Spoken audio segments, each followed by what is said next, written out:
Hey team, it's Les. Thanks for joining me for another CHOT training minute.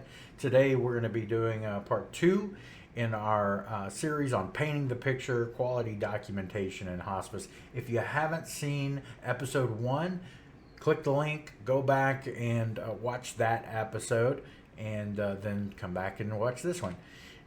Part one, what we covered, why quality documentation matters, why it's important, and what painting the picture actually means. Today, we're going to just tackle what documenting the decline means and what that looks like. Documenting the decline is a term that you'll hear in hospice, especially if you're new and you may not have heard all this language. Documenting decline means we are going to actively look for decline in our patients. Because we're in hospice and we're dealing with patients with terminal prognosis and terminal conditions, we actually have to prove that those patients are eligible for hospice by documenting to decline. Unlike any other type of medical documentation, we're actively looking for decline rather than improvement. So in acute care settings like hospitals, long-term care facilities, skilled nursing facilities, home health, we have these problems that we identify, we have interventions that we plan, and then we have goals. And the goals are usually for that patient's condition to improve. With hospice, we still have that same care plan, except for the goals we have are palliative in nature, are symptom control in nature, knowing that the general condition of the patient is going to deteriorate. That's what we expect with terminal patients. We must prove to CMS and any auditors that look at our documentation that a patient's declining, as that is what is expected in terminal patients. Because of this, we should be more descriptive with both objective and subjective data. So objective data, the things we can measure, right? The tools and scales that we use to show where a patient is in this disease trajectory. And then subjective data, which we don't get to use a whole lot in acute care settings, but in hospice, we're a little more free to use subjective data. And that's painting a picture and telling the story again of what that patient looks like. If you walk into a room and a patient just looks pale, gaunt, their eyes are sunken, they look malnourished, you can actually document what you're seeing to help paint that picture to those auditors and those surveyors. That's how we paint the pictures, by using the objective and subjective data. So just some general examples. Just want to throw these out there to give you some examples of charting that may look a little bit different in a narrative note than what we're used to looking at in acute care settings. So the first one, 2 months ago, the patient was ambulating independently. Now, today, right, we're putting this in a time frame. 2 months ago, this patient looked like X. Now she looks like Y, therefore Z, right? So 2 months ago, the patient was ambulating independently. Now she must use a walker to ambulate at all times because of progressing weakness and instability due to the progression of her disease. That paints a pretty good picture, right, of what that patient was like 2 months ago and what she's like now. And that is a definite decline. If 2 months ago the patient was up and ambulating independently and just walking around, but now she has to use a walker all the time because she's so unstable, she's such a risk for fall, she's so much more weak over that 2 month period, that shows definitely a decline in that patient. The second one, patient is now completely bedbound and is dependent for transfer from bed to the wheelchair and back by 2 caregivers. So this is basically a total lift patient, right? That they're having to get this patient, lift them out of bed into a wheelchair, and then when it's time to go back to bed, out of the wheelchair into the bed, they're not assisting at all. Whereas the patient was able to transfer with the assistance of 1 caregiver, so they were able to assist in their own transfer. The last benefit period. So again, benefit periods are one thing that we use in documentation because it gives us that time frame, right? So the first 2 benefit periods are 90 days each, and then after that it's 60 days in perpetuity as long as that patient is on service or is alive with us.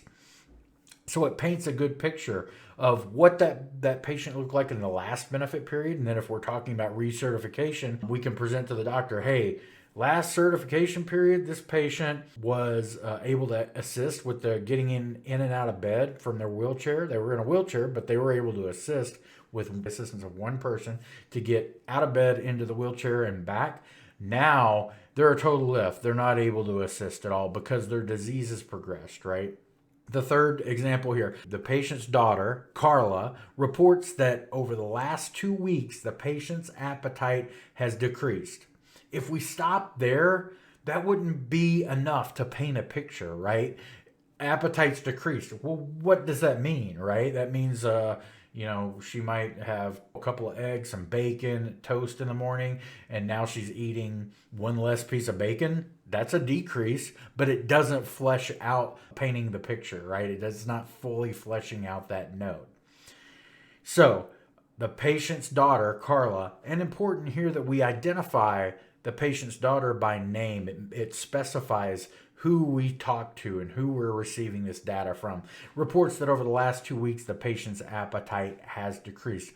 The patient was eating 2 eggs, 2 pieces of bacon, and a piece of toast for breakfast, and was eating about 75% of her lunch and dinner. Now, today, she's eating only 25% of the same breakfast, right? So the same amount of breakfast is being given to her, but she's only eating about 25% of that and is refusing lunch and dinner. So she's not eating at all for lunch and dinner anymore. And she's only eating 25% of one meal a day. And we've specified what that meal is, right? So you can get a good picture if an auditor or a surveyor looked at that note and saw 2 eggs, 2 pieces of bacon, a piece of toast is what they were eating, but now they're only eating 25% of that.